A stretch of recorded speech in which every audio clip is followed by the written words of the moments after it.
Allez, v'lan, 15 jours dans les dents et on n'a rien vu passer, comme d'hab. Faut dire qu'ici, on n'a vraiment pas le temps de s'ennuyer. On est bien là à l'hôtel. Pas de ménage à penser, c'est que du plus pour moi. Tous les jours, on essaie d'aller à la piscine. Léna se débrouille désormais très bien sans brassard. Elle apprend la brasse et le crawl. Bon, c'est encore loin d'être parfait. Mais déjà, elle ne coule plus à pic. C'est déjà rassurant. Puis, il y a beaucoup à voir ici. On a commencé par Bansko.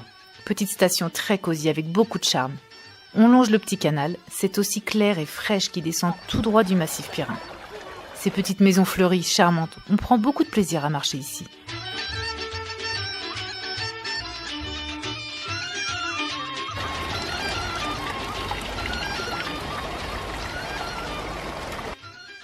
Pas de tourisme de masse, même si on croise beaucoup de marchands de souvenirs, ça reste des produits en majorité locaux et faits main. Puis on remarque que sur les portes d'entrée des maisons, beaucoup affichent des portraits. On imagine que ce sont des gens qui sont décédés ici, on ne sait pas trop en fait, on aimerait bien trouver des locaux qui nous expliquent.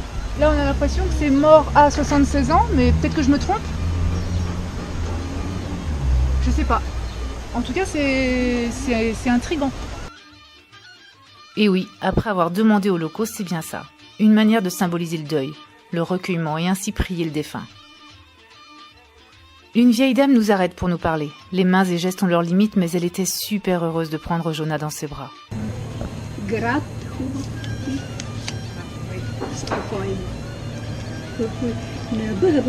vas aller laisser le bébé? Ouais. Puis nous sommes allés plusieurs fois dans le centre nous promener. Pendant une semaine, c'était le Festival international de jazz. L'occasion parfaite d'écouter de la bonne musique, les différents jazz, et pour les enfants de découvrir ce style musical.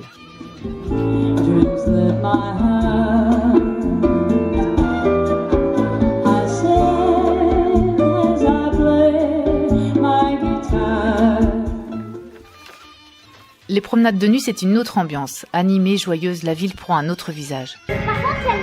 Là on est vraiment dans le plein centre de Bansko. Là il y a une petite exposition permanente.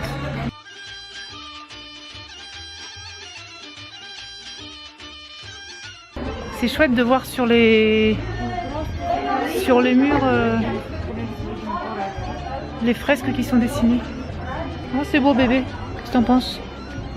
Moi? Oui, un petit peu celui-là. Ah bah si, de loin. La forme du visage, on aurait dit papa. Éventuellement, il est un peu moins carré que moi. Il est un petit peu plus gros. Mais de loin, je t'assure, on dirait la bouche à papa. La bouche et le nez, hein? Il est beau en bulgare, papa. Puis cette dernière soirée sur Bansko, j'ai eu la chance de tomber sur une petite troupe de danseuses et chanteurs bulgares. C'est ça que nous sommes venus chercher en voyage. Souligner les particularités de chaque pays, les traditions différentes et la façon de danser et chanter en dit beaucoup. Le folklore des Balkans est vraiment beau.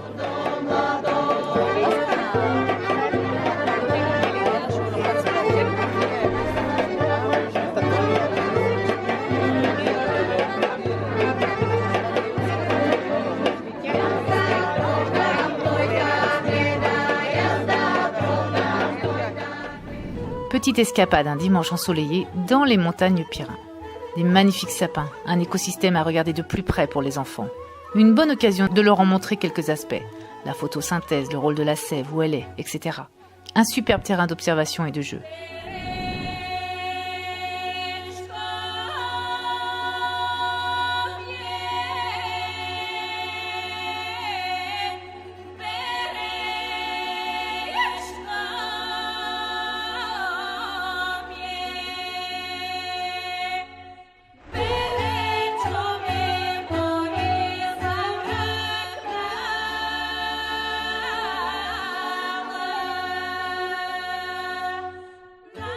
Ce qui embête bien Léna, ce ne sont pas vraiment les abeilles qui veulent pique-niquer avec nous, ce sont plutôt les fourmis rouges qui foisonnent par centaines en dessous nos pieds. Et vu que les baskets des enfants sont trop petites, on est parti en tongs, donc c'était vraiment pas l'idéal. On a pu déjeuner tranquillement. Là, on va essayer de remonter le cours, pour le descendre là. Et dans le même temps, il y a Léna qui fait face à une de ses frayeurs depuis qu'on avait fait l'arrêt en camping-car sur l'autoroute où on s'était fait attaquer par des fourmis rouges et c'était vraiment une grosse attaque là par contre. Et là du coup il y a également encore des fourmis rouges qui sont un peu agressives et elle est en larmes parce qu'elle n'arrive pas à gérer sa peur. Donc voilà, on va essayer durant cette petite après-midi de lui faire accepter la chose, ce qui n'est pas simple. Et puis on va essayer de profiter aussi de la douceur du coin. C'est plutôt sympa. On s'est dit que marcher et s'enfoncer dans la forêt allait lui faire oublier ses fourmis, mais pas du tout. Elle n'arrivait pas à surmonter sa peur malgré la beauté des lieux. Nous sommes donc rentrés à l'appartement. Et puis l'autre gros coup de cœur de Christophe, c'est son nous qui l'a fait. Les 7 lacs de Rila. Il fallait prendre un téléphérique d'abord.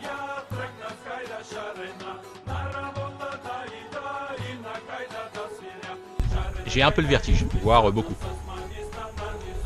Bah, pas plus que certains, puisque là, ça va encore. Sauf que, il y a à peine 10 secondes, le téléphérique a commencé à ralentir. Et là, je me dis, tiens, il commence à ralentir pile poil au moment où c'est le plus haut. Je sais pas si vous vous rendez compte de la hauteur. Alors, ça me dérange pas que le périphérique puisse s'arrêter, mais je préférerais être un peu moins haut. Si j'ai à sauter... Puis marcher, longtemps. Il rejoignait des amis là-haut. Les paysages sont magnifiques, vraiment. Il se préparait une fête traditionnelle, de beaux vêtements, aux couleurs locales, et des danses encore.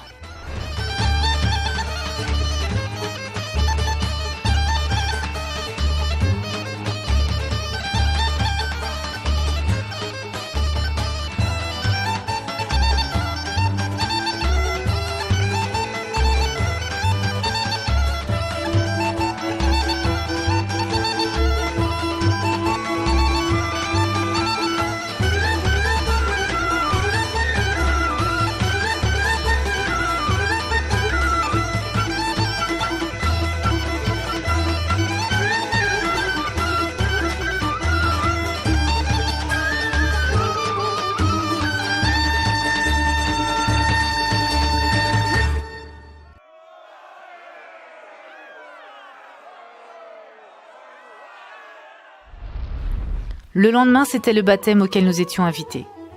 On a choisi la Bulgarie aussi pour être là pour eux et partager cette journée. Une église superbe, une cérémonie orthodoxe traditionnelle. J'ai adoré. Il y a quand même des différences avec les baptêmes catholiques que nous connaissons en France. Un seul baptisé à la fois, le rôle très fort de la mère et de la marraine pendant la cérémonie. Ils tournent 3 fois autour de l'eau bénite en priant. Une bonne demi-heure et voilà, la petite est baptisée. Place au resto, des mets typiques bulgares, des crudités, des viandes, des légumes fondants et des danses encore et toujours. Super convivial.